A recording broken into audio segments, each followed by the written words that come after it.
What's up, fellow Falcoholics? Welcome to episode 315 of the Falcoholic Live. I am your host, Kevin Knight at Falcoholic. Kevin, joined by some wonderful guests, and Aaron Freeman will also be joining us at some point.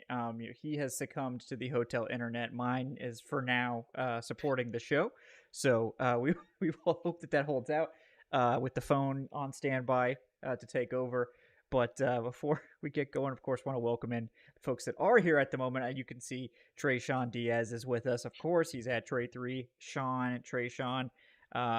Busy day today. Another a hotter day too. The sun was unrelenting, but we survived it. How are you doing tonight?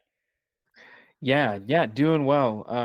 It's always weird when you're getting 70-degree sunny weather in January. So, but we adjusted. We had the sunscreen ready to go, doing well, and making it through this long All-Star week. Yeah, we're getting through it. Day two. You made the probably wise decision to call it. After we had dinner. Whereas, myself and Aaron Freeman did not call it. We are paying the price now. So uh, maybe that's maybe the real reason Aaron isn't here. We'll have to ask him. But also with us tonight, joining us, we have Adnan Ikic. He's at Say Which Way. Adnan, I know you're probably deep in Hawks depression at the moment. I did see the Jalen Johnson news. But this is a safe space, and this is a show that is very used to suffering. So obviously, other than that news, how are you doing today? There's nothing in my life to smile about. It's all over now. It's all gone to shit. So, but we're happy to have the cycle continues. Yeah, yeah. Falcons disappoint, then it's okay. The Hawks got us. Yep. Then the Hawks don't got us, and then now we're waiting for the Braves, who aren't signing anyone. And then after the Braves, after they inevitably disappoint, we'll be looking forward to training camp into the Falcons again, and we'll just continue. And then maybe we'll get lucky back in Atlanta in a few years. Yeah. We will just we will hope for the best there. But yeah, we got a lot going on tonight, guys. Obviously 2 days of practice now. Tre'Shon, let me hand it off to you for a second so I can get this internet going a little bit better. You can give the people just a little intro of today, because I'm worried about what I'm seeing with the numbers here. So hand it off for just a moment, guys, to Tre'Shon. Let him take the reign. All right. I will try to not take Juan Graham Chargers game this moment with the handoff here. So, Kevin and I talked about this the other day, but day 2 is really good to just kind of see how guys are going to respond. In that first day, everybody's kind of feeling each other out. And I felt like, that it was a pretty good showing, honestly, in the trenches. Both sides notched some wins. But I would say today that the defensive line, I think, really stepped it up and probably, dominated in the pass rush session. And we were able to actually get some more reps out of the second practice group from the American roster, which was nice because we did not get too much of that. I think somebody made the call and was kind of like, hey, this is what we're all here for. So maybe more than just 2 reps apiece would be nice. And it was a good day. And whether you want to start with the interior defensive line or the edge group, I think you can kind of go one of either way there. And Kevin, how are those numbers looking now? They are slowly improving, and no one in the chat has said that it's catastrophic yet, so that is a good sign. So we will hope that continues. But guys, we always appreciate you sticking with us while we enjoy this very exciting recording on the road experience. It's always something different. You never really know what to expect these days, but we will be enjoying it together. And speaking of joining us to enjoy it together, we have Aaron Freeman coming in. So let's see how that goes. Aaron, welcome. How you doing? I'm doing all right, guys. Good. Yes, we're trying to get through the internet issues together here. It's not working as well today. But we will hope that it continues to improve. How did your experience go? I was able to record an episode. It just took 3 hours to upload the episode. Oof, yeah. Well, we're just going to hope for the best. We're going to hope for the best with that. But before I forget, guys, let me go ahead and get this ad read in. If there's one thing that survives, it needs to be this. So we got BetOnline, of course, sponsoring the show, folks. BetOnline is the world's most trusted betting platform, your number one source for online betting in 2025. Whether you're a seasoned fan or a first-time bettor, BetOnline is your ultimate game day companion with the largest selection of odds on, and my camera just went out too. That's hilarious. Anyway, that's not relevant to the ad read. With the largest selection of odds on everything from football, the NBA, college basketball, NHL, UFC, BetOnline is your number one sports betting source for the new year. From every touchdown to three-pointer and hat trick, BetOnline's got you covered with odds, stats, and more for every game, every play, and every win.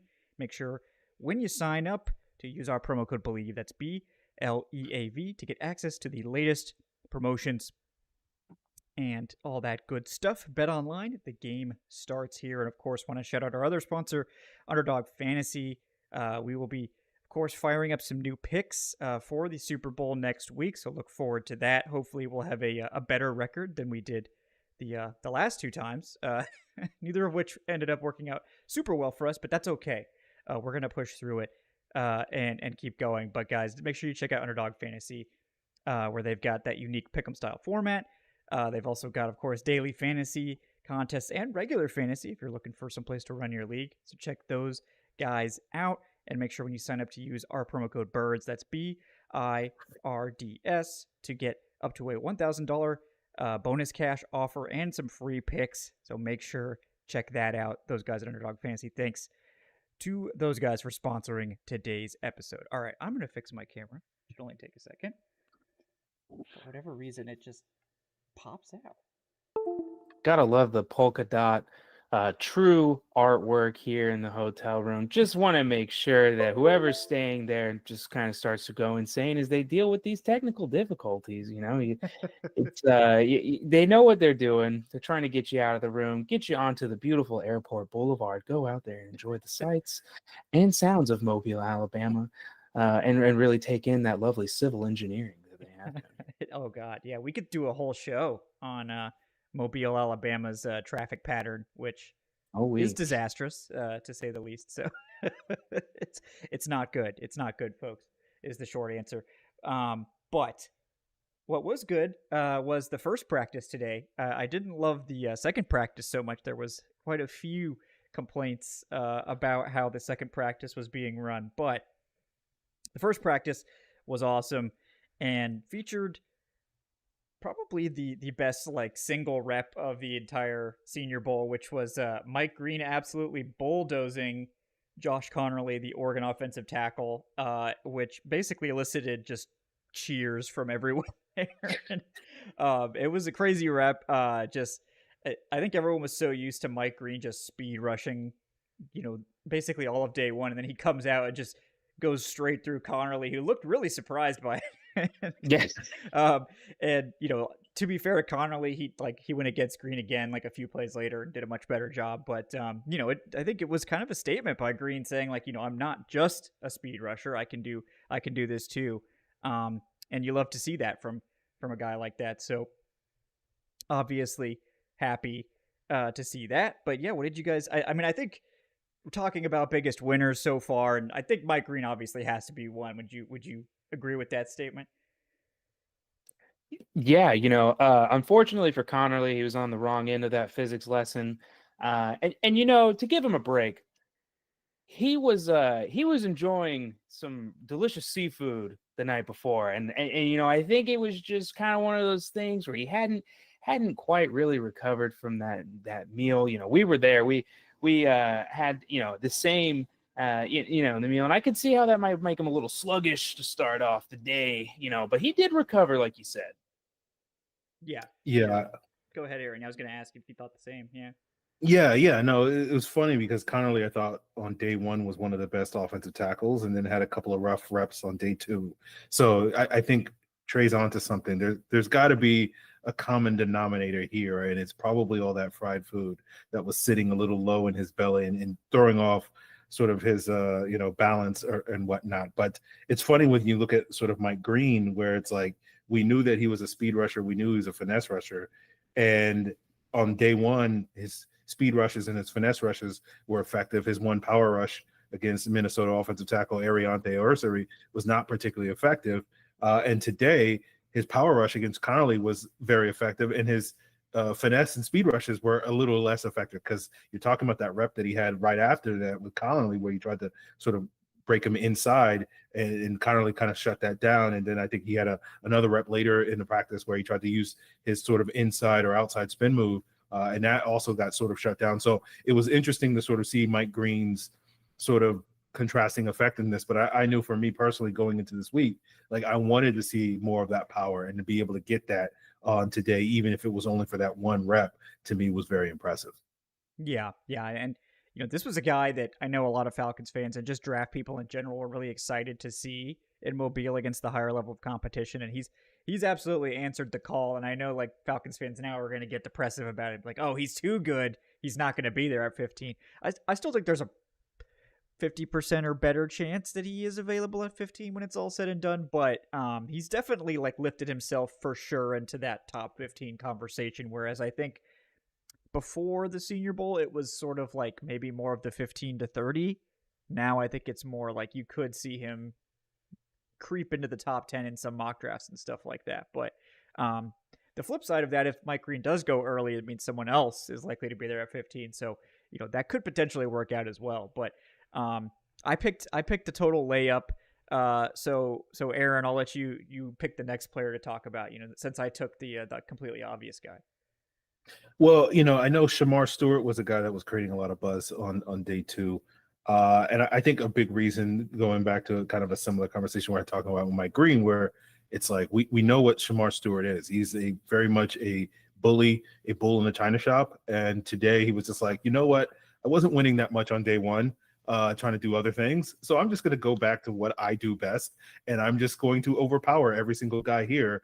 And when you watched him, Shamar Stewart being the defensive end from Texas A&M, like, that was like his superpower, where it's like, this is why I think a lot of people were intrigued by him, despite the lack of production that he had in college. Only 4.5 sacks across 3 years at Texas A&M, only 1.5 sacks, I think, each year. And you're sort of like, why doesn't this translate? And I sort of think when you look at Shamar Stewart, I don't think he's quite the physical freak that Trayvon Walker was, but like, I think there's a lot of sort of similarities in terms of guys that didn't necessarily put it all together in college that could be much better players in the pros. I know Trayvon Walker gets a lot of grief from NFL people just because he's not living up to the Aiden Hutchinson standard of being the number one overall pick. But if you've watched Trayvon Walker the last 2 years, like, he is on a trajectory to be one of the better pass rushers in the NFL. He just may not necessarily be the guy that makes you forget about the existence of Aiden Hutchinson. So I think that's what's intriguing from Shamar Stewart, where it's just like, yeah, like, you look at that guy and you go like, man, just be a bully. And he was out there today just being a bully, and that's sort of his calling card. And I thought that was pretty impressive today. Yeah, and that's another guy, that I think Falcons fans probably should, if you don't already know the name of Shamar Stewart, that one's another prospect that should absolutely be on the radar.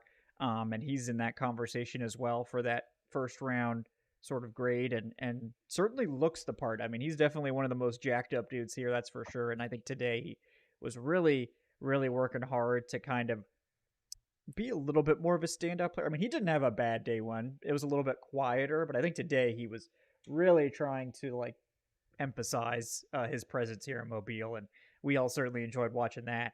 But yeah, Tre'Shon, anyone in particular you want to shout out as a big winner from the first couple days of the Senior Bowl?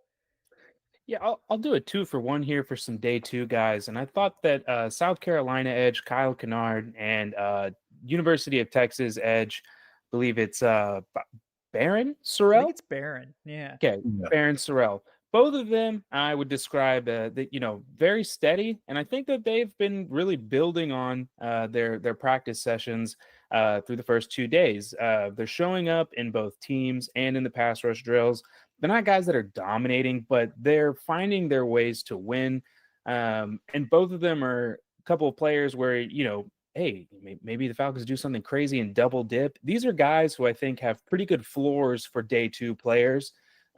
They're not somebody that you're going to count on them to be double-digit sack guys or anything like that, but nice pieces to add to the room, and potentially some really good depth players. So there are a couple of guys that I would give a shout out to that probably aren't the most popular names, but are a couple of players that would be good to know that you could see go around that day 2 range. Yeah, that's sort of.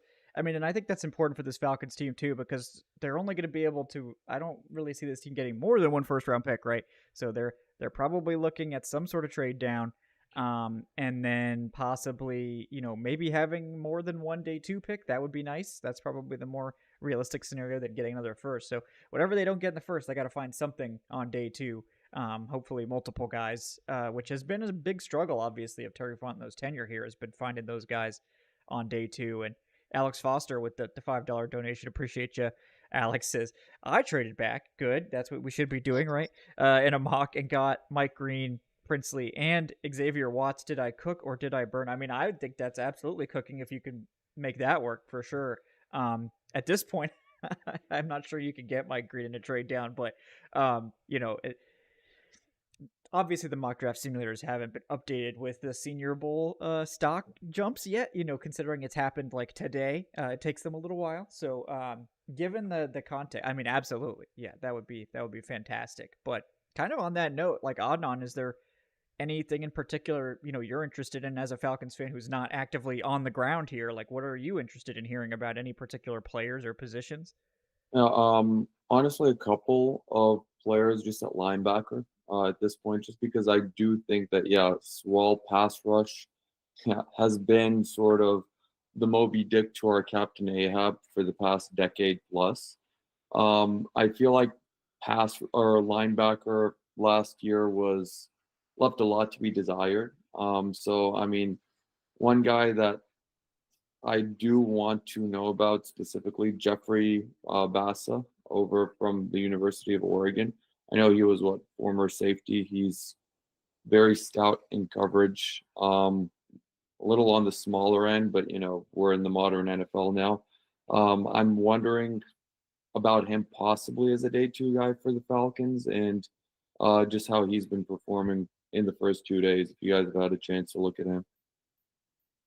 Yeah, I think he was pretty good today, especially. And I've been like so just completely laser focused on the O line D line stuff because that's kind of been the headliner. But yeah, I mean, I think he's had a good start. I know there was someone specifically tweeting about him saying that they thought he was like one of the best linebackers here. So at this point, I do think that he's been pretty impressive. I don't know if you guys have seen anything else with regards to him or not, but.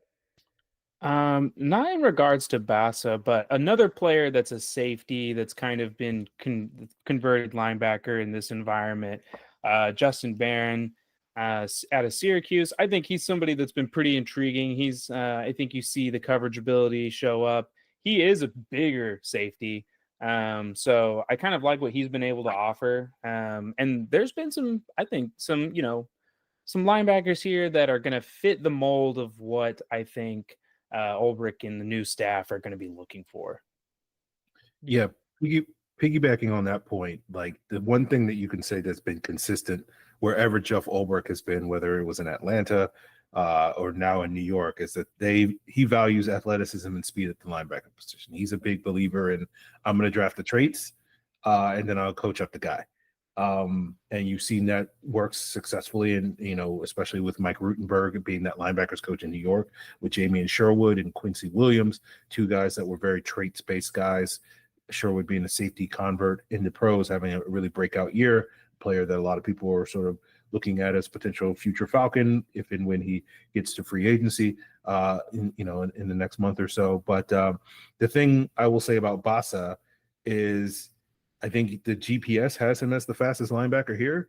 And the handful of times I've been able to watch him in some of the drills, he looks like the fastest linebacker here. So in that regard, I think Adnan is onto something where it's just like, if they're just going to go out there and just get a fast guy and figure it out later, I think Bassa sort of, fits the bill. Yeah. He certainly does look fast as hell. I mean, there's no questioning that.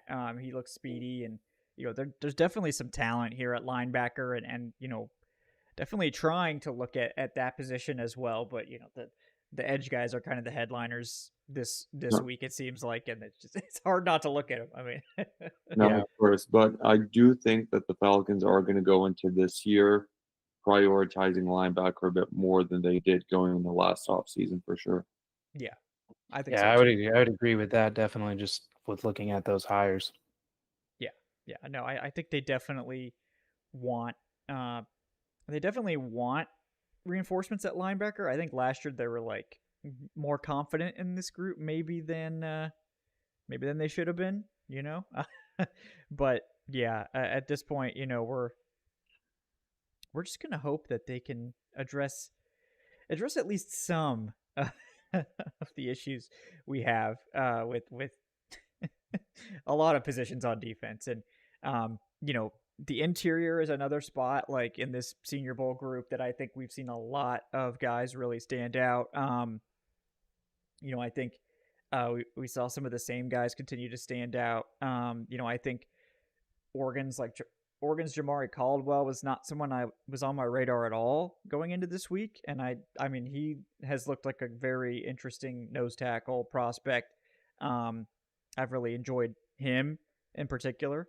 But Joshua Farmer from FSU has been one of the most consistently dominant in one-on-ones. That's another nose tackle prospect. I'm big on nose tackle this year. I'm all in on the nose tackle train. But yeah, Tre'Shon, anyone in particular you want to touch on from that interior group? Yeah, Farmer was fun today, especially just because, he wanted Gray Zabel, who's really stood out and kind of been the best, I think, interior lineman that's been here. Wanted to go up against him, won that rep. They ran it back again. Zabel was able to get that one, but you just like seeing the ability to compete. Somebody that I know has had a lot of hype coming in, who I've just kind of been meh on, and I still just feel a little meh about, would be Deion Walker out of Kentucky. It just seems like it's just going to be some work. He's a bigger guy. He has the tendency to have that higher pad level. He's had some wins, not to say that he hasn't performed well, but you do see where he's able to kind of has that height used against him, especially with I love seeing the North Carolina, the UNC center, our short king out here of the week, standing at 5'10", handling guys, with no issue in that. And this is a beefy, tough interior group. But there's been a lot of good interior play. Yeah. Aaron, same question to you. I mean, who are some of the interior guys that have stood out to you this week? Yeah, I feel like Cam Jackson, if you're just looking for like a classic nose tackle, the Florida nose tackle of just like a 2-down player, you just want a guy that can just kind of collapse the pocket and, stuff the run. He's been one of those guys, because talking about what Tre'Shon with Deion Walker, where I think a lot of people went into this week expecting Deion Walker to have kind of a couple of Tavondre Sweat moments. If you go back to last year's Senior Bowl, where Tavondre Sweat was basically able to use the 768 pounds that he weighs to kind of bully some of these offensive linemen last year. And I think a lot of people were expecting a similar thing for Deion Walker, and you just haven't seen it to that level.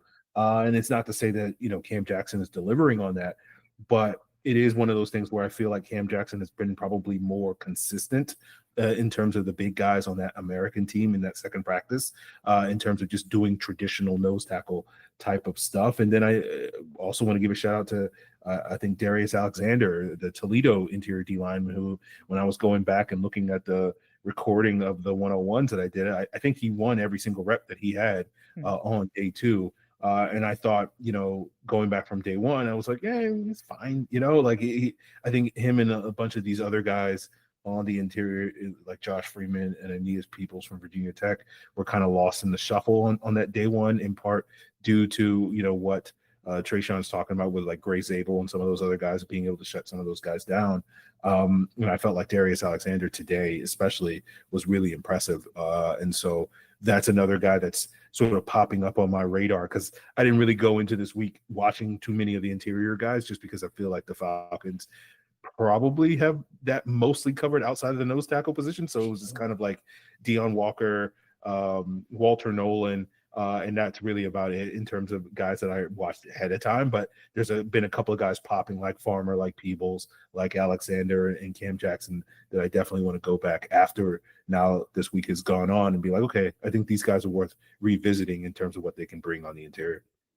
Yeah. No, I love that you mentioned Darius Alexander because he was someone that when I was doing some like initial prep, I like to look at Trevor Sikkema's board on PFF, and PFF loves Darius Alexander. I think he was like one of the top 10 ranked like DTs according to their grading, and his win rate as a pass rusher and a run defender are both really good.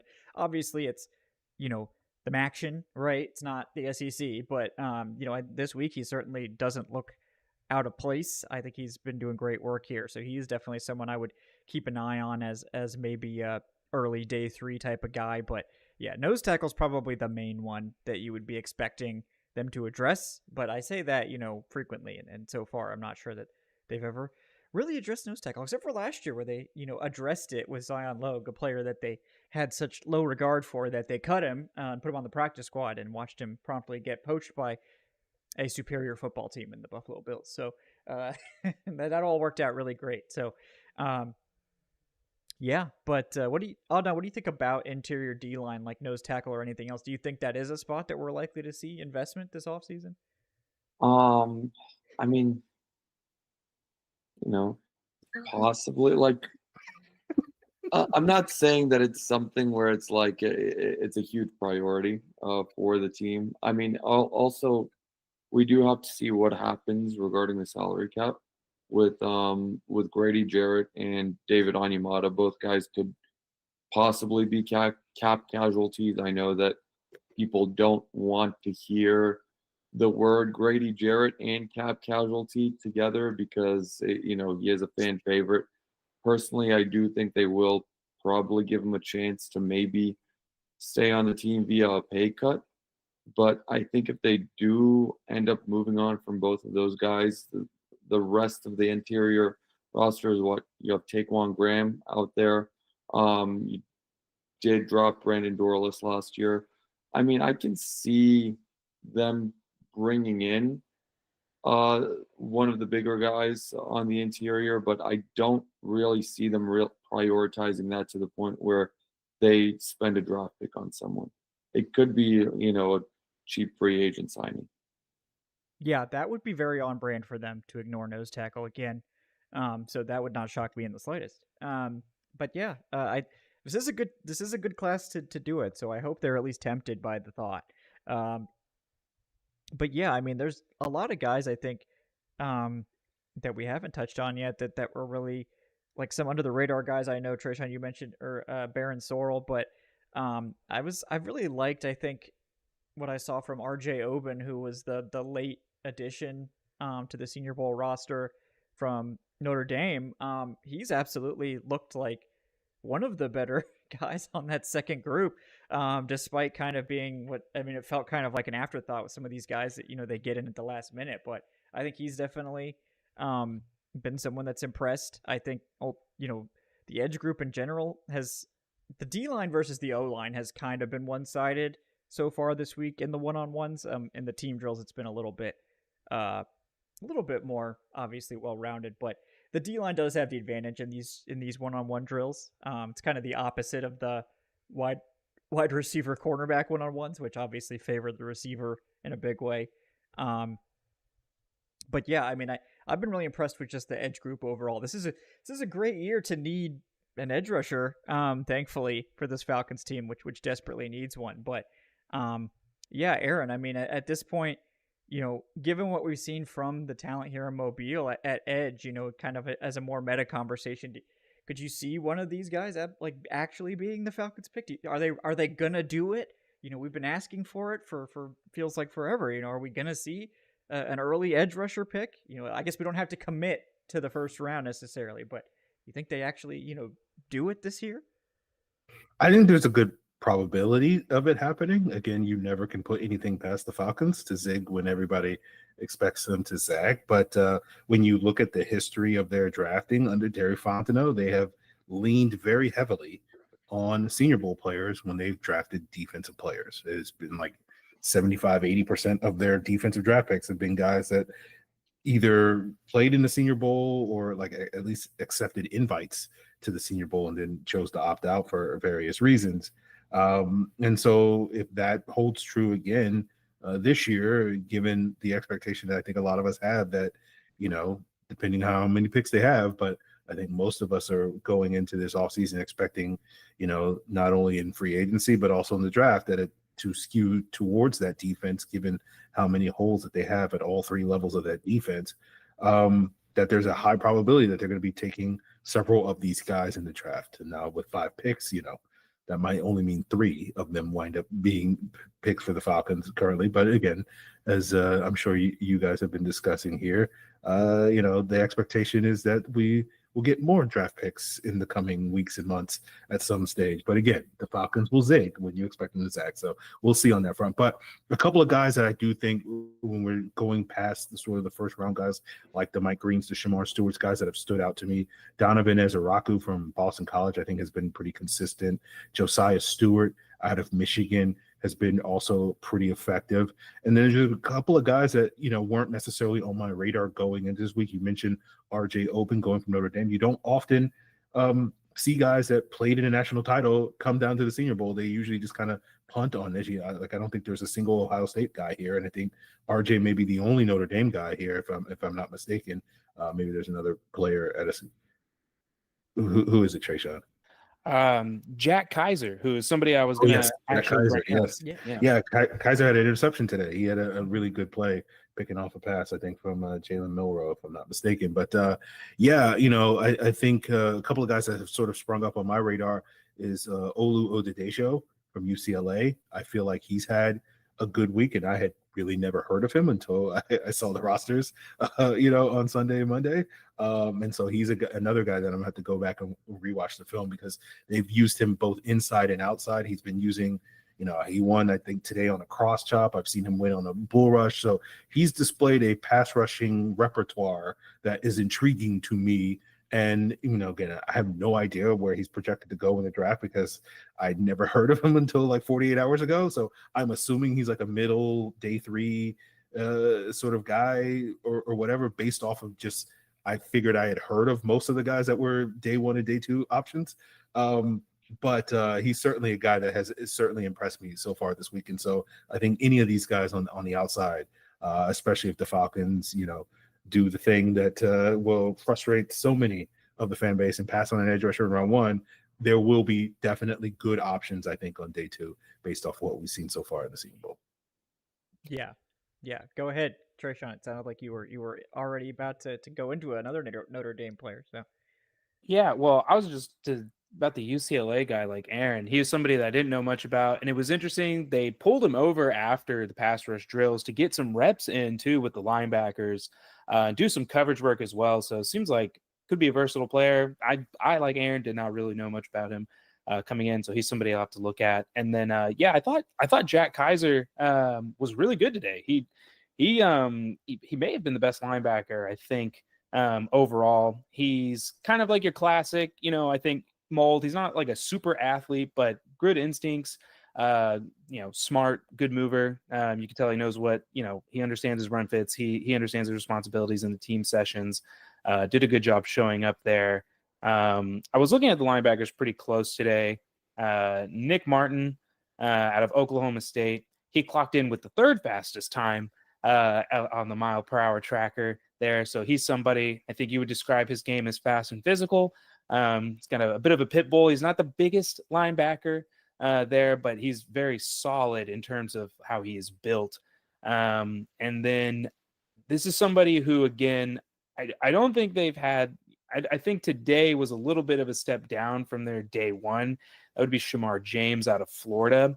He just kind of looks like one of those athletic, traitsy kind of linebackers that, I could see like, hey, maybe they feel like they can work with that. Maybe he's a guy that you can kind of get on the cheap in an early day 3 situation.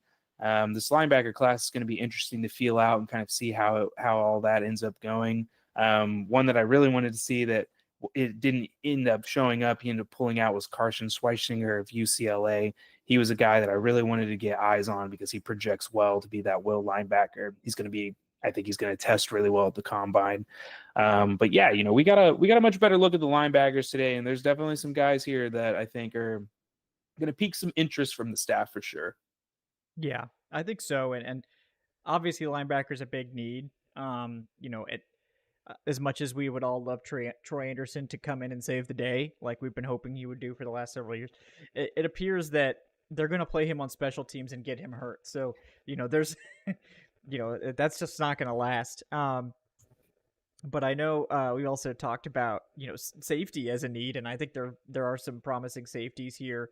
I know Xavier Watts was maybe the biggest name, and Andrew Makuba was probably the second biggest name. Both pulled out at the last minute. So, we didn't get to see those guys. But there are some interesting safeties here.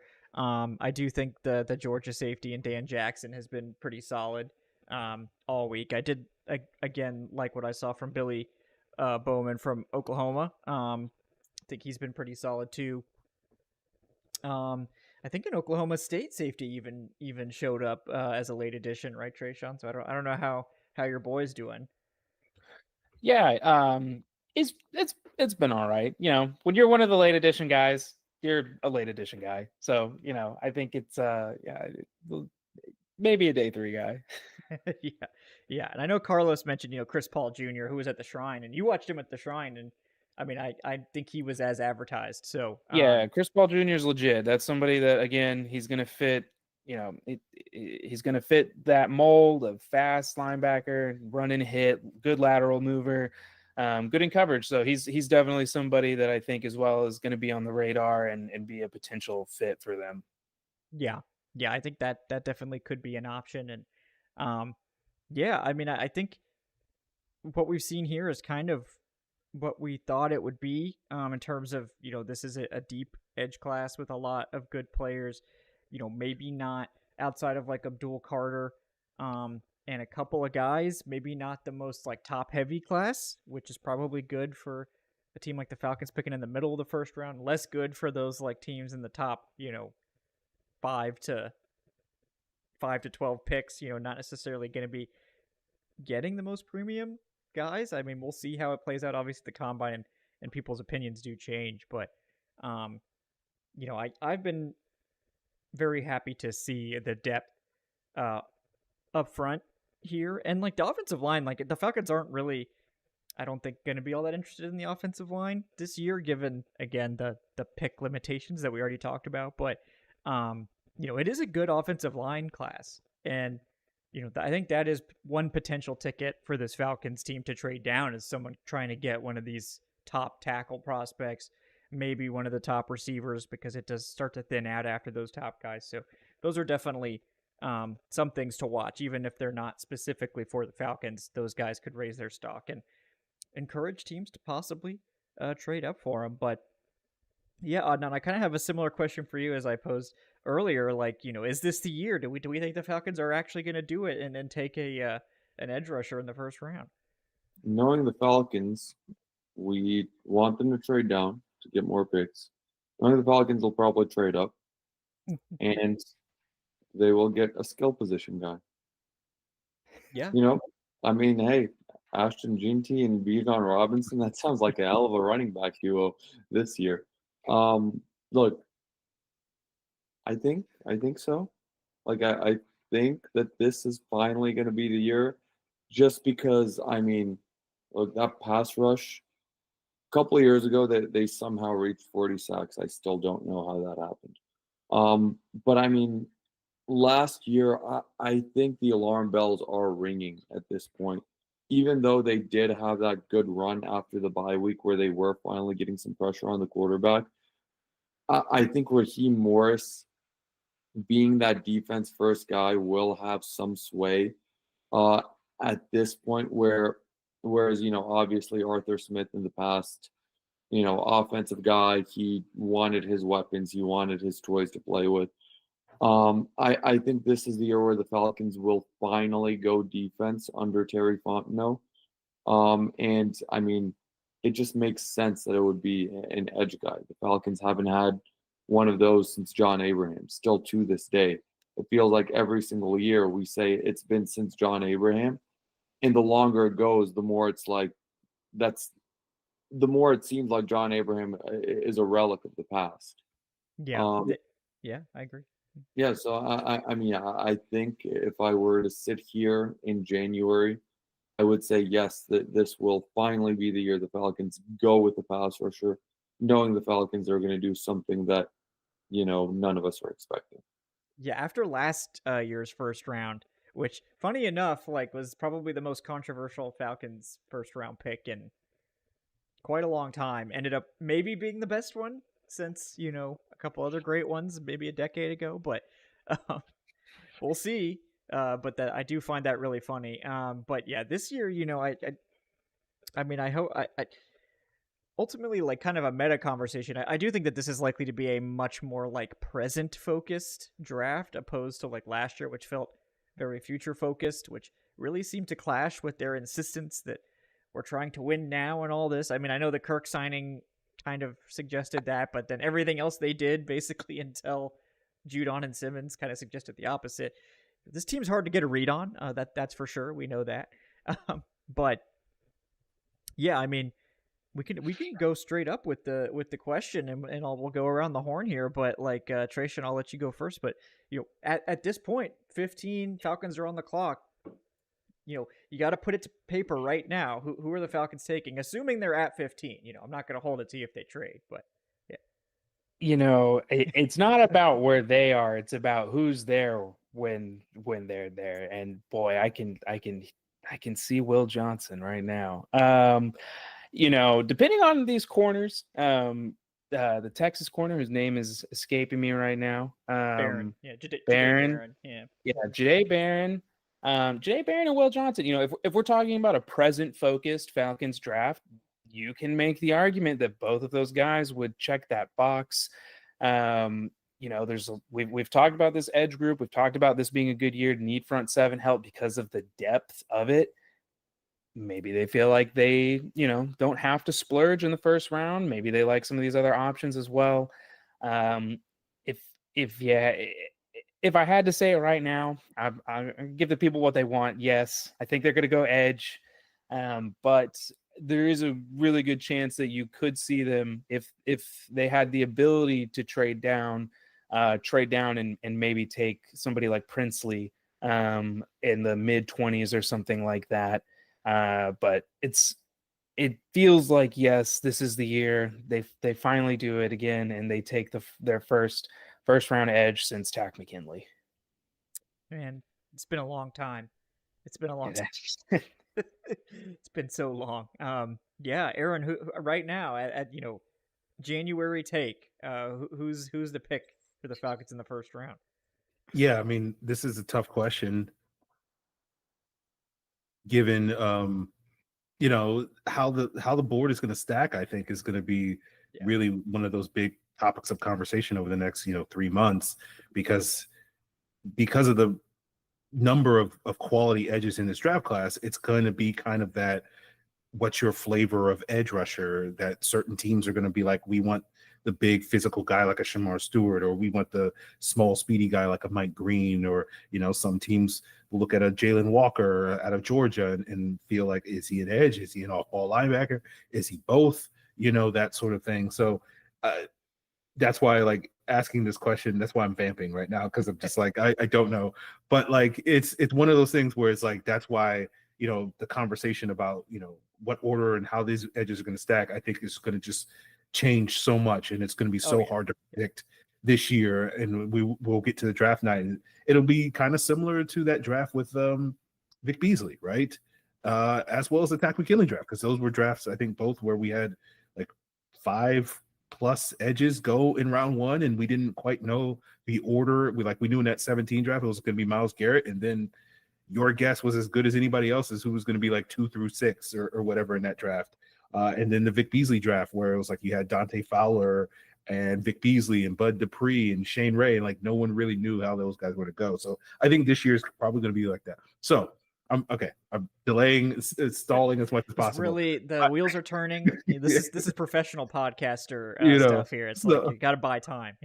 Yeah. So right now, if I was to guess, I would go like Michael Williams out of Georgia, just because like we're talking about the Falcons taking an edge rusher. We're talking about Falcons taking a Georgia player, like, just two impossibilities, that coming together in one at this stage in time. And I think because Michael Williams has both, that pass rushing upside, he's a little rawer than other guys, but that may lead him to be there at 15 more likely. When I look at this edge class of guys that are likely to be there at 15, guys that I think the Falcons will absolutely love, guys that can be scheme versatile, because, Georgia is just like, we'll just put the four best guys on the line and we'll figure it out later. And if that means Michael Williams playing three tech, which you saw him do at Georgia, just like we saw Trayvon Walker doing that many years ago, like that happens. And so I feel like with sort of a toss up on how committed are the Falcons to the 3-4, how committed are they to a 4-3, multiple defense with Jeff Ulbrich, I think Michael Williams is the type of guy that you could draft and say, like, we'll figure it out later, but we know he can play in either scheme. Yeah. We were talking about it, I think, yesterday, but it was interesting because when I watched those two guys, I thought I would like Jalen Walker more, but I ended up liking Michael Williams a lot more. So I'm curious what direction the Falcons actually like. But yeah, we will see how that goes. Yeah, I don't know. What do you think? You think it is going to be one of these edge guys, or you think it'll be something else? Look, because it's January, nothing that I say matters right now. That's so true. That's true. I'm just gonna say that they're gonna take one of the Georgia guys just because I want them to. Because that's the whole reason why the Philadelphia Eagles are in the Super Bowl, because they take Georgia guys and the Falcons don't. So maybe Atlanta will finally learn from their mistakes. So I'll throw out Jalen Walker and the other name going there, even though we just did talk about edge guys, Malachi Starks, the safety. Actually a legitimate possibility, even though I'm being facetious right now, because the Falcons will need a safety opposite of Jesse Bates this season. So that's a name to throw out there. Like I said, it will completely go against. I'm fully contradicting what I said just a minute ago about how I think they're going to go with edge. But honestly, it's the Falcons. I have no idea what to think at this point, and it wouldn't surprise me at all if they did go with safety in the first round. Starks is a damn good one, so it wouldn't be the worst pick. But right now, it being late January, I'm going to say we're getting a dog. Yeah. No, I think Malachi Starks is someone that is a legitimate possibility. I think NFL teams are going to be remembering who he is and what he's shown. This year it was not as good as 2023, but I think NFL teams believe he is an elite safety. I believe he is an elite safety, and safeties already tend to fall. I don't think Malachi had a bad year; it just wasn't as good as it was, and we'll see. But if he does fall, we'll see what happens. But yeah, sticking with that sort of, I'm going to stir the pot on this and continue with one of my takes from early this year, which is Jahdae Barron. And it was funny to me to see Daniel Jeremiah actually have Jahdae Barron go ahead of Atlanta in his latest mock, where the Falcons had Will Johnson fall to them. I don't really think that NFL teams are going to prioritize a slot corner over Will Johnson. I find that really hard to believe. I do think there's an argument that Jahdae Barron certainly had a better season this year. I think Barron arguably had the best season of any corner this year, but I do think Barron is exactly what the Falcons need. They're going to play a lot of nickel. Tre'Shon, you've been pounding this drum. It doesn't matter what the front is because it's going to be nickel, right? They're going to play nickel with some amount of guys. But ultimately, if they want to have success playing nickel, they need an elite slot corner. And there's not that many great options in this draft. I know we talked like yesterday, Tre'Shon, you had a guy at the Shrine, and Elijah. I can never remember his last name. Elijah Huzzy out of Huzzy. North Carolina. Yeah, I keep wanting to say like Higgins, but no, that's Jaden Higgins, who's a wide receiver, not a slot corner. But so he could be an option. I'm sure there are some guys that are going to convert to the slot. There always are some, but Jahdae Barron is like that sort of mix of kind of perfect spot in the first round, like really high need.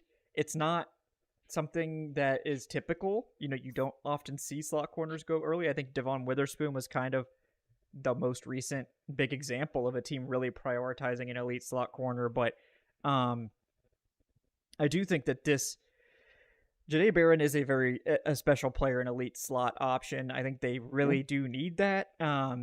So that's that. I'll be the contrarian against the edge. Pick. You can send the dirty looks my way if they end up not taking an edge rusher, but they'll keep the streak going, avoiding edge in the first round, but potentially for a good reason to draft a big need. And again, like we've said and like we've talked about with the Senior Bowl class, this is a really deep edge group. There's going to be starting caliber guys well into day 2. If the Falcons are able to trade down or perhaps pull off another trade of a player, someone named Kyle Pitts, perhaps you could get more day 2 picks, and you could even double dip at edge to try to see what you can do there. But I do think Barron is an intriguing option, and if they don't end up going for an edge rusher, I wonder if it will be for someone like him, or if Will Johnson falls, obviously he's going to be in contention too. So but yeah. No, I think we covered a lot of good stuff today. I did want to open the floor for just any more shout outs. Aaron, I'll let you get the first crack. Is there any other players or anything else you wanted to shout out from Senior Bowl or just in general before we wrap up tonight's episode? Yeah, I'll just piggyback on the point you just made with the nickel need. I think that's a big reason why Malachi Starks makes a ton of sense, because he's a safety that can cover the slot, and we saw this past year, especially with Justin Simmons, doing a lot of that this past year in that role. So I think that's further evidence that a guy like Malachi Stark, that the Falcons decide to do the unthinkable and not take a pass rusher in round 1, makes a lot of sense there. But in terms of offensive line, I'm very, very open, and really wanting this team to start planning for the future of life after Jake Matthews and Caleb McGarry, which I think is not going to be 2025 as some people think it is going to be, but could very easily be 2026 for one or both of those guys. And so I think it makes total sense for the Falcons to draft an offensive tackle this year. They have not done great with their offensive guard depth picks outside of Matthew Bergeron. And so maybe Terry will have success taking tackles instead. And so there's been a couple of guys at the Senior Bowl that I think really have stood out, going back to a point you made earlier, Kevin, where it's like it's really favored to the D line. And I feel like the offensive line has, especially on day 2, won the majority of the battles in those one-on-ones and in the pass protection. And a guy that I haven't really sat down and watched his film yet, but he was a player that was on my radar going into the week, was Anthony Belton of NC State. I don't recall an instance where I feel like he's lost a rep in the 2 days of practice. Now, maybe there's one I'm forgetting about, but he's played both inside and outside. He comes from NC State. There's that Dwayne Ledford connection. That NC State, from what I understand, I haven't gone back and watched the film recently, but I did know at least a year prior in 23, they were still running a lot of the outside zone stuff that Dwayne Ledford installed in that offense like 8 years ago. And so you would imagine Anthony Belton has a background in that. He brings a lot more mass to the table in terms of what the Falcons traditionally look for in their offensive linemen, which is lighter, more athletic guys. I think he's like 345 or whatever. And he's been able to use that size very effectively, really just kind of stonewalling anybody who tries to use any sort of power rush move or finesse move all week long. And so he's a guy that is definitely intriguing and is at the top of the list of guys that I do want to watch their film after, this week is over, because he's a guy that I know going into the week was kind of seen as a middle round guy. I feel like he's probably played well enough this week that he could probably bump his stock onto being a day 2 option, because we know, as you're talking about, Kevin, with this offensive tackle class, there's a lot of guys at the top of the class that a lot of people see as like, well, we think he's probably a guard. And so I think that could lead a lot of these sort of second tier tackles or third tier tackles, wherever you want to put Anthony Belton at, that could raise their stock just because teams are going to be like, well, we think that guy's a guard, and so we need an actual tackle. So Anthony Belton's a player that I want to give a shout out to because he's a guy that certainly, I think, at least without really diving into the film yet, checks a lot of the boxes that I'm looking for a developmental tackle for this Atlanta Falcon team. No, I like that. I like that shout out. It really, I think today there was like, sort of the offensive line fighting back, particularly I think in the second practice. And, it is a good group. And I know like Gray Zabel, who's, kind of a jack of all trades offensive lineman. It seems like this week they've had him playing guard and center. He's had a good week too. I think maybe this will be the final question after I get everyone's takes. Drew Dahlman's the topic du jour, it seems like today. But I think Drew Dahlman's coming back, guys. Like I would be shocked if Drew Dahlman isn't re-signed. I guess that's kind of the short answer there. But if they needed interior guys, center is pretty thin in the draft this year. So some of these guys like Gray Zabel, who, is looking good at center. It's one of the only ones, one of the only, legit centers in this class. There are a few, obviously, but it's not. I think going into the year, there looked like maybe there would be two, maybe three, like first to second round type centers, and two of those three guys went back. So it's a lot sketchier on the interior than it looked like even a few months ago. So, but yeah, Tre'Shon, anyone else you want to shout out tonight?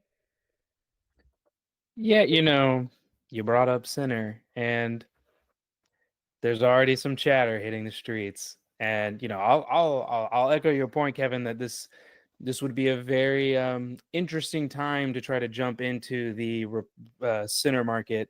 There's not too many options there, so I think that is something to monitor. You mentioned Gray Zabel. Hey, maybe we right our wrongs with that Richie Grant second round pick, and maybe when we should have taken your boy Humphrey that you were pushing for, Kevin. Maybe this is the year that they try that. But the big difference with that year is that there are no picks that the Falcons can really use to move up to get him, because with it being such a thin class, you could easily see a team trying to scoop him up very, very late day one or early day two. The Dahlman stuff is going to be interesting to watch. Outside of Zabel, the only guy that I can think of that's starting to gain some attention at the center position is Thomas Perry of Middlebury. It's just really fun to say that. But he looked really nice at Shrine. He's working with Duke Manyweather over at O-Line Masterminds. He's somebody that I think people are going to be looking at. When I look at him, I think he kind of reminds me of what we have in the building in Nuzil and Dahlman. He's not going to be the most physically imposing center in terms of his stature. He does, though. He is strong, and he is somebody that's going to help you in the run game. I think, probably early before he really starts to develop as a pass protector.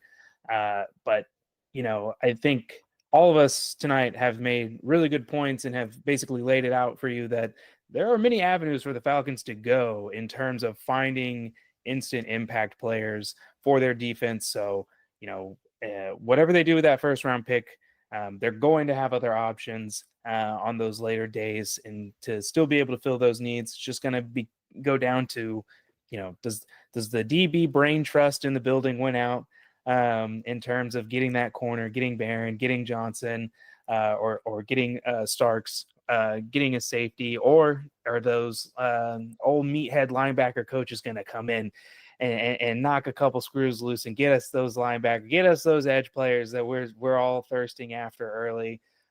It's going to be really interesting to see how things develop. And to Adnan's point, it's January, so you can say whatever you want right now in terms of what you think is going to happen, because at this point, anything is on the table. Yeah, as long as you're not, Aaron, talking about Travis Kelce, you can say anything you want in January.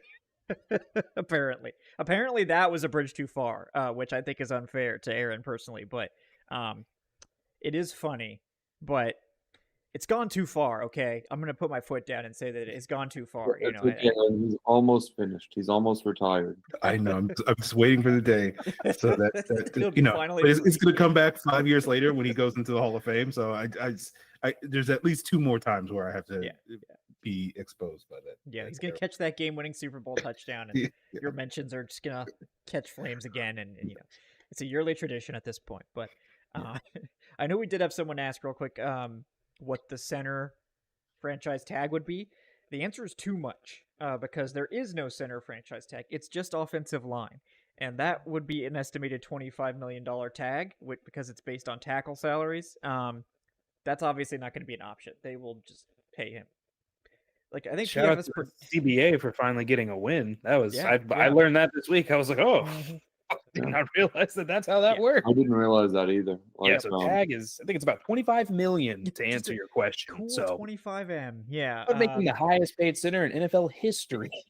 Drew Gonna pay him Dalman more is than my boy begging Creed. to start at this point. Yeah. So that's not going to be an option, but I think PFF has him like estimated to get 11.5. I think I said 12. So they're going to pay him like $12 million, and he's not going to sniff free agency. They're not going to let that happen. They will get that deal done. That'll be their first order of business, I imagine.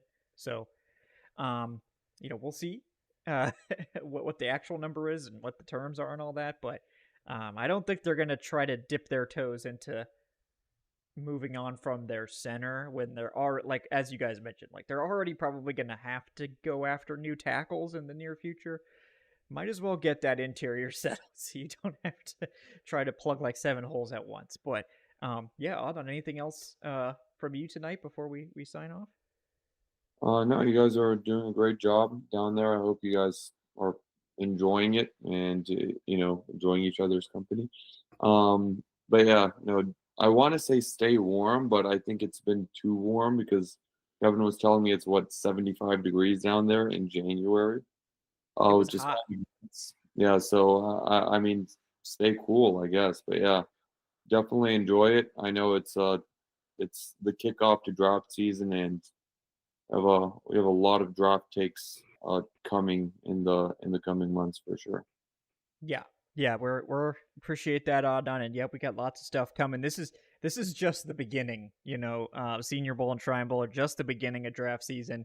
Got a long way to go. Obviously, have the entire free agency ahead of us too, and we'll get to that. But great stuff. Really appreciate, obviously, Tre'Shon Diaz, Aaron Freeman, and Adon Ikic coming on and chopping it up tonight about the Senior Bowl. We got one more Senior Bowl practice tomorrow that the three of us will be in attendance for. I think guys are traveling tomorrow, so you might just get me tomorrow. I don't know. We'll see how it goes. But there'll be at least one more Senior Bowl show before we transition into other stuff. And yes, Corey, I did pack sunscreen. I was actually lending it out because other guys, people always forget sunscreen. I might need some, Kevin, tomorrow. So, okay, I'll make sure to bring it. Don't worry. But it's been a good event. I'm excited to see day 3, how that progresses. We appreciate everyone coming on and joining us tonight and putting up with our passable internet connection. And that's the best way I can describe it. It has not cut out, but it doesn't look great from my end. So, that's all I can say on that regard. But we do appreciate you guys dealing with that. I want to thank, of course, BetOnline and Underdog Fantasy for sponsoring the show. Thanks to everyone who donated to the Senior Bowl fundraiser. You can continue to do so if you want to. Appreciate you guys. Please like, subscribe, all that good stuff. Check out the Patreon. Check out the channel memberships. And we will be back. At least I will be back tomorrow for a final Senior Bowl show, and then we will be transitioning into full-on off-season draft and free agency. Because free agency, by the time we talk to you guys next week, will be about a month away. So it's moving quick, and I'm excited to see how this develops and what the Falcons do to get out of this pickle they found themselves in once again. Thanks to Kirk Cousins. Not going to point fingers, but Kirk Cousins. Yeah.